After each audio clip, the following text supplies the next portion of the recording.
संभाजीनगरकरांसाठी मोठी बातमी. गुंठेवारीचा लाखोंचा खर्च आता थेट निम्म्यावर. कारण 20% दंडाला पूर्णपणे माफी. महानगरपालिकेच्या सर्वसाधारण सभेत गुंठेवारी नियमितीकरणाबाबत मोठा निर्णय घेण्यात आला आहे. भाजपची सत्ता येऊन तब्बल 8 महिन्यानंतर हा निर्णय झाला असून महापौर समीर राजूरकर यांच्या अध्यक्षतेखाली झालेल्या सभेत अँसिलरी आणि मार्जिन साईडवरील प्रत्येकी 10% दंड म्हणजे एकूण 20% दंड पूर्णपणे माफ करण्यात आला.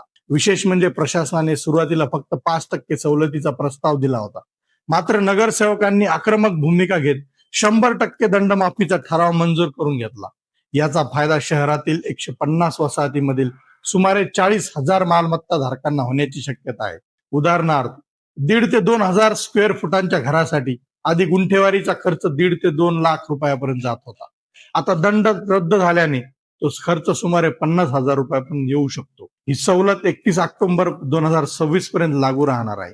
मात्र वर्ग 2च्या जमिनी आणि विकास आराखड्यातील आरक्षित जमिनीवरील हजारो घरांचा प्रश्न अजूनही कायम आहे. 40,000 कुटुंबाला दिलासा देणारा हा निर्णय, पण याचं श्रेय नेमकं कुणाचं? तुम्हाला काय वाटतं? कमेंटमध्ये नक्की सांगा.